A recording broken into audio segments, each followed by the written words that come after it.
Hey guys, it's me, EODGamer here, and we're back with another simulated universe Swamp Disaster guide for difficulty 4. It's of course applying to everything earlier. The hardest one is like difficulty 4 so far I managed to clear with a total free-to-play unit, and I want to share with you my tips and tricks as well. You can kind of guess here with what am I going for based on these blessings over here, but I think what's more important is what are the ones that you want to focus on and the core criteria in order for your run to be successful. I didn't really get lucky, I only have 3 curios here, but let's now get into it. I'll first talk about the stuff that you need broadly, and then we'll go specifically in all the details. You can find it in the timestamps too. Okay, and the first tip that I have for you is to actually get this communal trial leveled up as far as you can. Why does it matter, you might ask? It's because if you get it higher, you see all these like buffs that you get along the way. Some increases damage, defense and stuff like that. Each of these individual branches, they all are additive, meaning that regardless of whatever path that you choose, all these buffs like make your character stronger and make every run easier. It's really like a roguelike kind of game if you think about it. Super strong. You must get this up. And some of you might be wondering, how do I get it up, EOD? The key is actually in this Trial of the Path Strider. As you can see, I've cleared all the way to the last one here. I just cleared Swamp Disaster, the final one time. I'm going to be doing it a little bit more to get this, but first I want to make a few videos teaching you guys how to do it.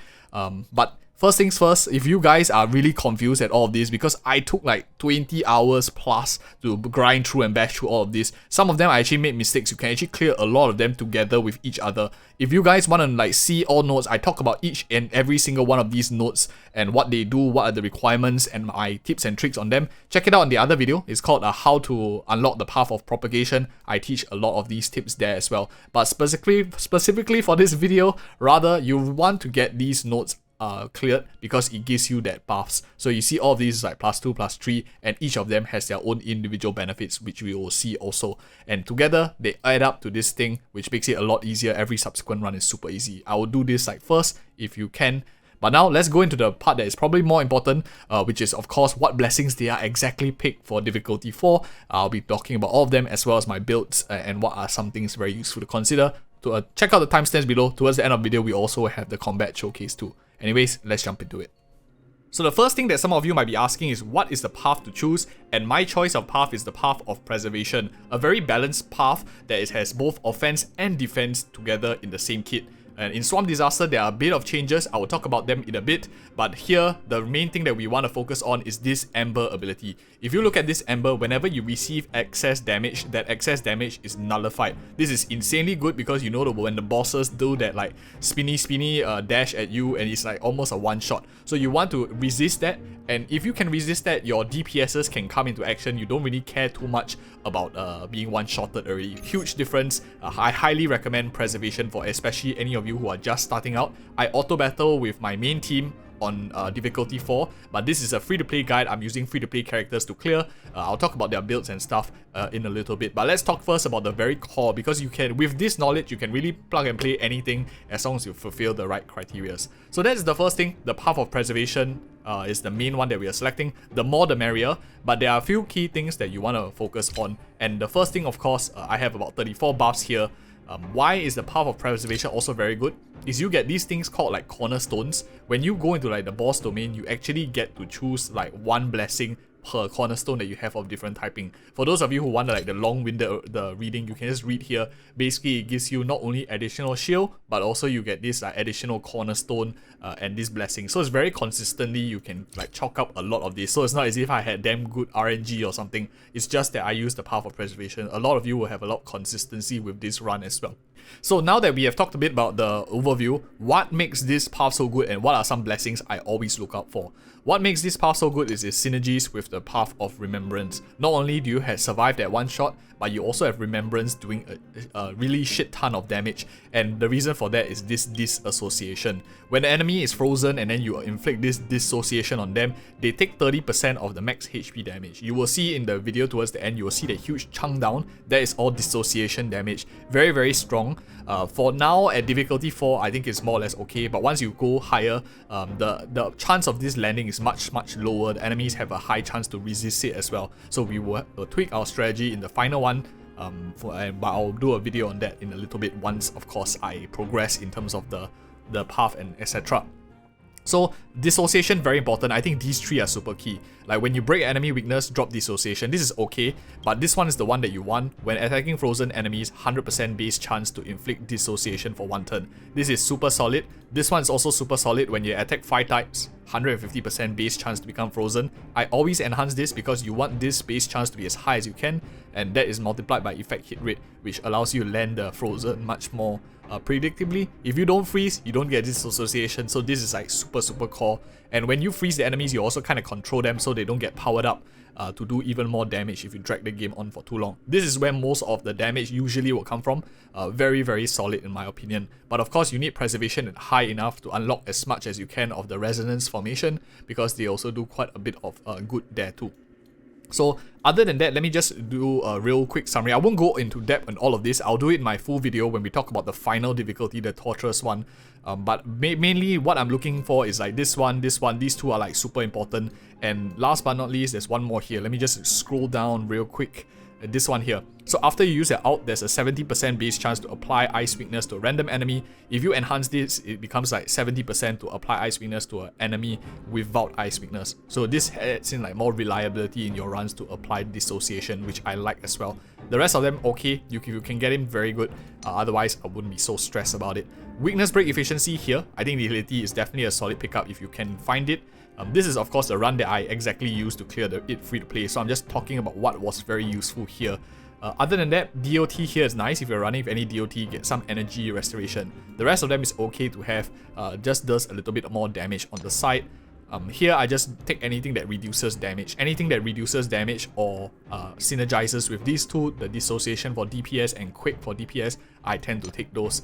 This one just more speed, so my characters move more. Here, this one, March 7, does for quite a lot of follow-up abilities, so you get back a lot of skill point refunds to keep the energy topped up. This one is just defense because it's more defensive. I just went through like one domain, I think. So yeah, this one is nothing serious.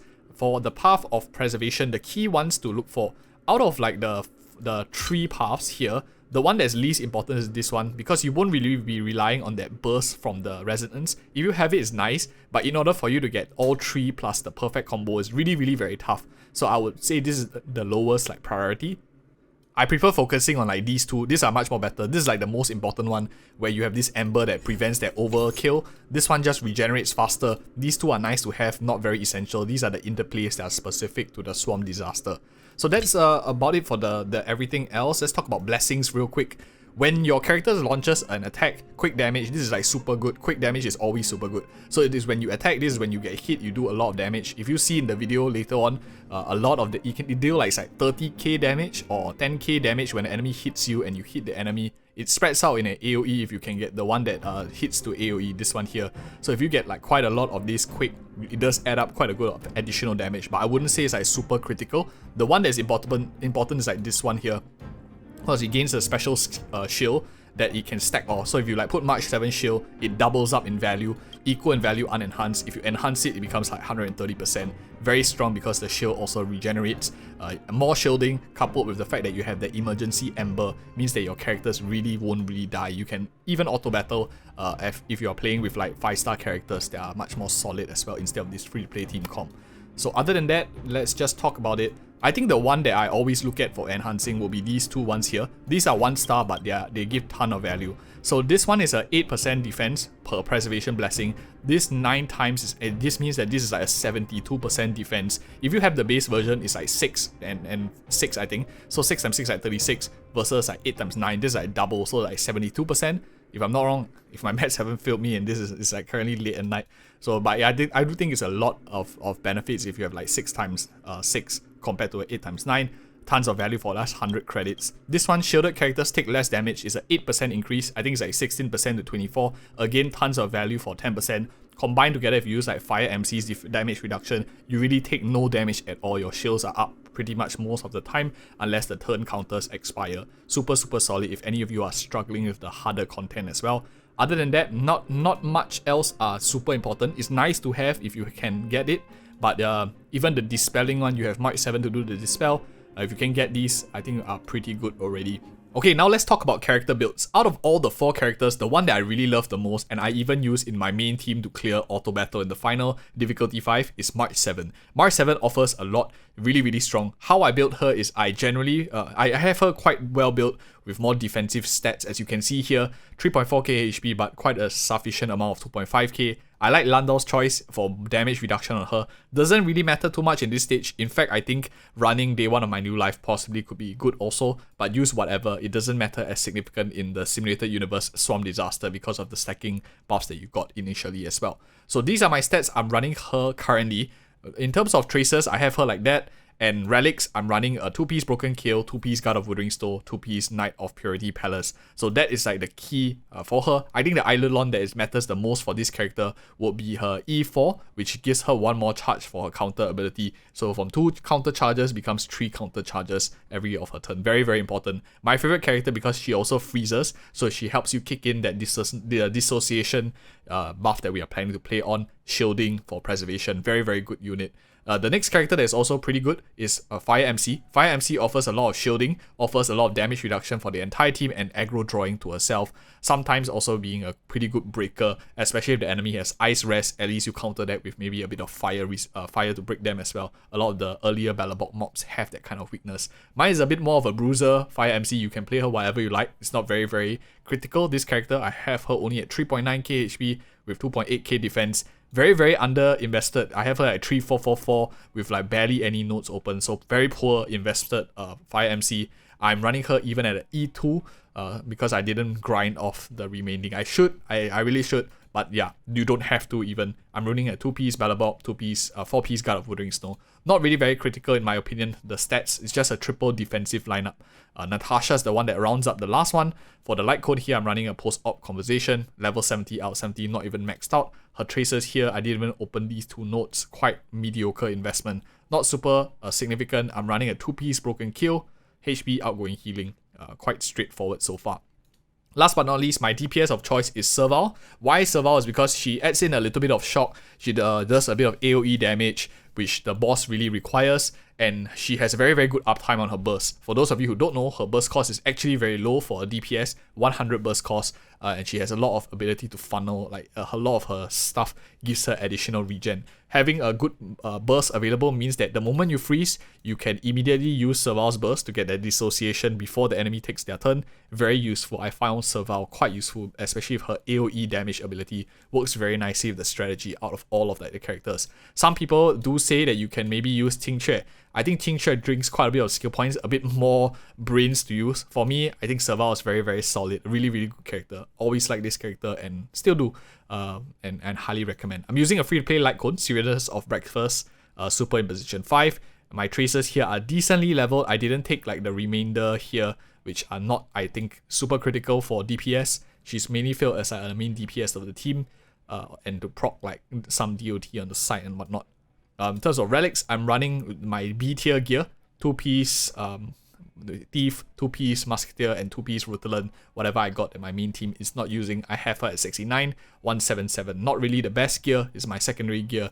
I'm just using whatever I have left over. And I'll be really honest, I have a bit of Eidolons on these characters. I have E6 Serval, but the one that really matters more, I think, is this E1. Because it allows you her basic attacks to have a bit more splashing, which makes your skill point usage much less if you just want that bouncing. Other than that, the rest of them here, this is nice, a more regen. The rest of them are not super critical, it's just more damage, which you will see at the end of the video. The damage doesn't come from her, which is why I don't think it matters as much. I have Natasha at also E6. I think the ones that are critical, they all aren't like game breaking. The ones that are critical is like E4, I guess, which just gives a bit of healing. E6 is useless, or in this case rather not very useful, because it's just a bit more DPS. 1, 2, 4 probably okay-ish, nothing critical. The one that is very important is March 7. E6 is not as critical as some of you might think. You will see that none of it was required. The one that is really important is the E4.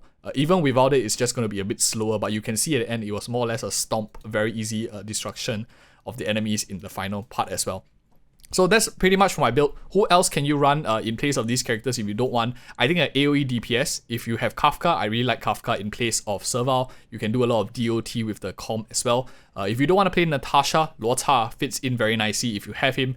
If you have Japad, if you are playing him in your main team, he will work very nicely in place of March 7. if you just want a good chunky shield also, in that case you can swap your part out for this 2 and run a very flexible comp. The main reason why Mark 7 and Natasha are good is because you want cleanse. Cleanse is super useful along the way.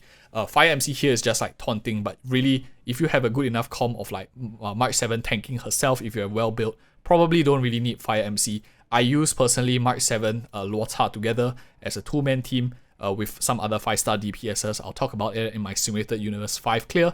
But yeah, those are some of my thoughts. Now let's go into some action. I won't be narrating, I will just be showing you.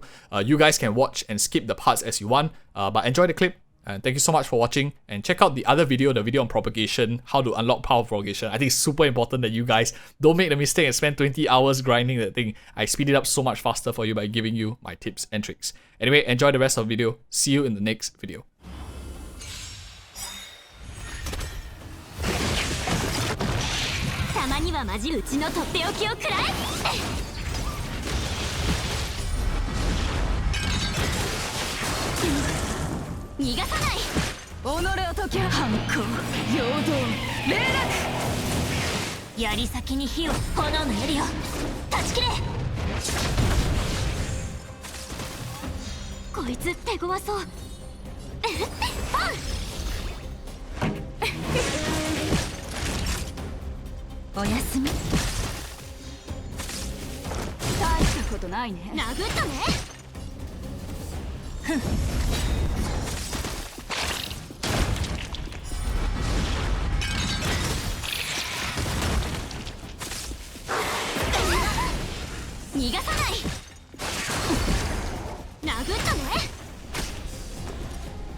殴っ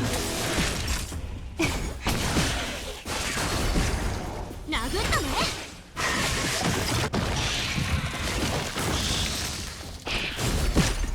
逃がさない。己を解き放つ。反抗、陽動、連絡。ランス戦闘準備。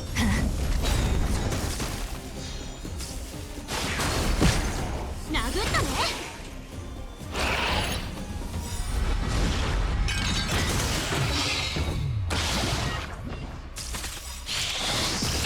たまにはまずうちのとっておきを食らえ。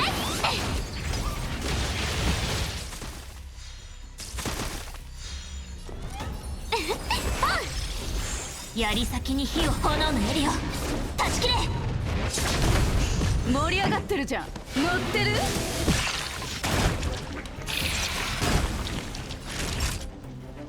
おやすみ。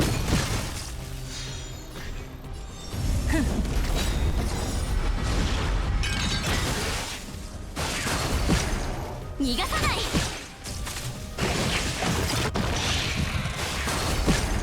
殴ったね。逃がさない。うちの出番。リュウ、たまには真面目にうちのとっておきを食らえ。